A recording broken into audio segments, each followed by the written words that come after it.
Hey everyone and welcome back. In today's video, we will be speaking about AWS OpsWorks. Now, OpsWorks is a pretty interesting service primarily because of its direct integration with the configuration management tools like Chef and Puppet. So let's go ahead and understand more about AWS OpsWorks.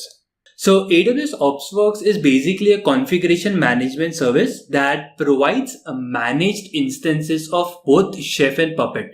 Now, as we have discussed that one of the primary advantage of AWS OpsWorks is that we can directly integrate whatever Chef recipes or Puppet scripts that we write with the OpsWorks platform. So let's understand this with a use case where you have a EC2 instance which is getting launched. So after EC2 instance gets launched, you want to do various application layer provisioning, like you want to install Nginx, you want to install PHP, FPM, MySQL packages.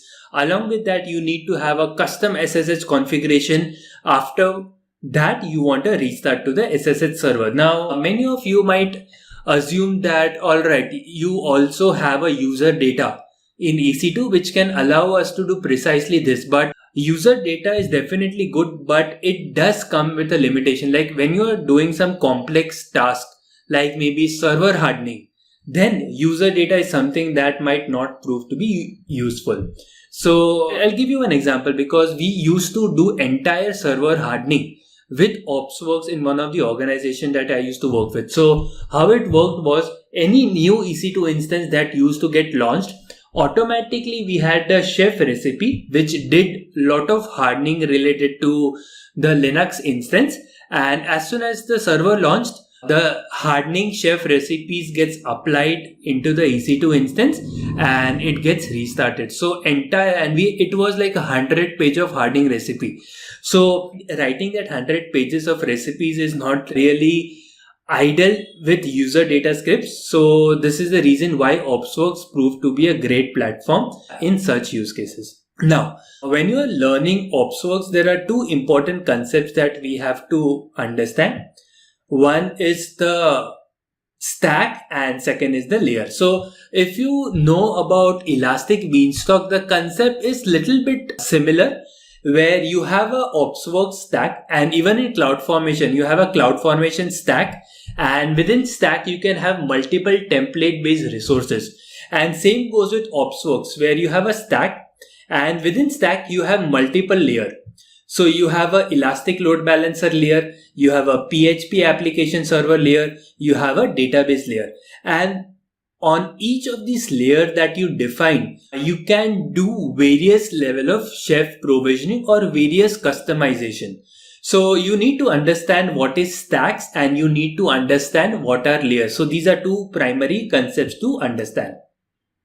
So let's do one thing. Let's go ahead and go into the practical so that this concept will become much more easier to understand. So this is the OpsWorks service page.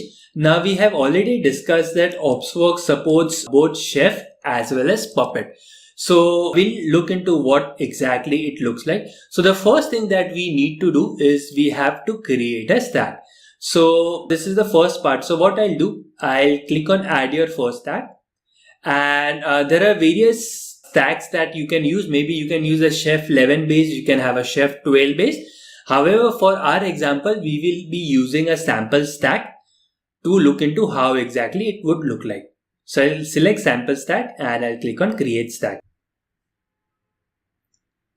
So what it will do, it will create a stack and it will also configure various Chef recipes which are needed, and it will integrate those recipes with the layers that are part of the stack. So I'll click on explore the sample stack. So this is the stack. The stack name is called as my sample stack, and within the stack you have layers. Now currently I have one layer called as Node.js app server, and this layer is internally integrated with the Chef recipes. And if you'll see within the layer, I have instances. Currently the instance is stopped. So let me click over here and I'll start the EC2 instance. Now, if you will note, this is very similar to Elastic Beanstalk because we don't really have to go to the EC2 console to start, to stop the EC2 instances. Lot of things can be configured from the OpsWorks GUI itself. So let's quickly wait for the EC2 instance to get started. So these are all the configuration parameters related to the EC2 instance. Now, since this is a Node.js app server and this is configured with the chef recipe to install the Node.js packages. So once this EC2 instance gets started, automatically the chef recipe will get installed in this EC2 instance and things will get booted up. So let's just quickly wait for a moment. So currently the status is booting. So we want it to come out of booting so that we can go ahead and explore what OpsWorks has done in this sample stack. Alright, so now the status has changed from booting to online, and basically now if we go into the public IP, you see automatically you have a Node.js app which is configured and which is installed.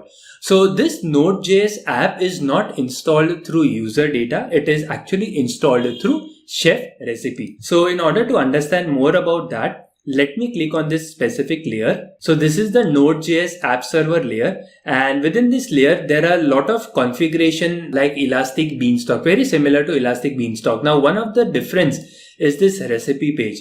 Now within this recipe page you have a repository URL. So this is the repository URL where the chef cookbook is written to install this specific OpsWorks. So let's do one thing. I'll go ahead and I'll download this specific cookbook. So this has been downloaded. Now let's do one thing. I'll extract this specific in my desktop. Let me call it as chef and I'll extract it over here. Perfect. Now there are a lot of directories over here, and each directory has its own chef recipe. So if you quickly want to check which one this specific Node.js app is referring to, within the deploy stage you have a Node.js_demo. Now if I quickly go here, you have a Node.js_demo, and these are under the recipe column. This is the default.rb file. So this is the contents of the default.rb file, which has a high level overview.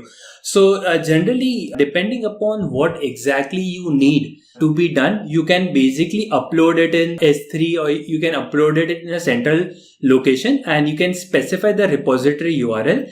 Along with that, you can specify the structure for which you want to install it in the EC2 instance when it gets configured. So this is what the custom chef recipes are all about. Along with that, you can do a lot of things, like you can add a ELB, you can associate the EBS volume, even security group related configuration can be done directly from here. You can also do CloudWatch specific configuration. So now if you look, this is very similar to Elastic Beanstalk, where this is like an orchestration tool where from the OpsWorks console itself, you can go ahead and see various kind of statistics related to the EC2 instances. So this is a high level overview about OpsWorks. Do remember that you have a stack, and within stack you have layers. Now you can have multiple layers as well. So I can also have layer, let's call it as PHP app. I'll name it as PHP.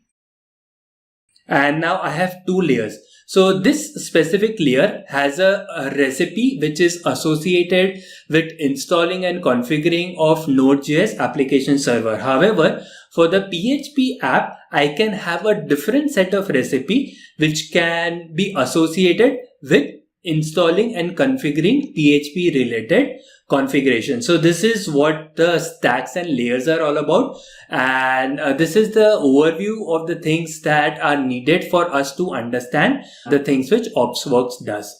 Now one last thing that I wanted to show you is that you can also configure auto-scaling like features, like you have a time-based instances and you also have load-based instances. So in a high-level overview, AWS is trying to give you a very easy-to-use console, which is not only directly integrated with the configuration management tools, but it also helps you to do point and click solution to make your effort quite easier in terms of various features which are needed in a day-to-day operations environment. So this is it about the OpsWorks. So now in the next video, what we'll be discussing is that we'll be discussing more about the OpsWorks specific configuration specific to lifecycle events. So this is it about today's video.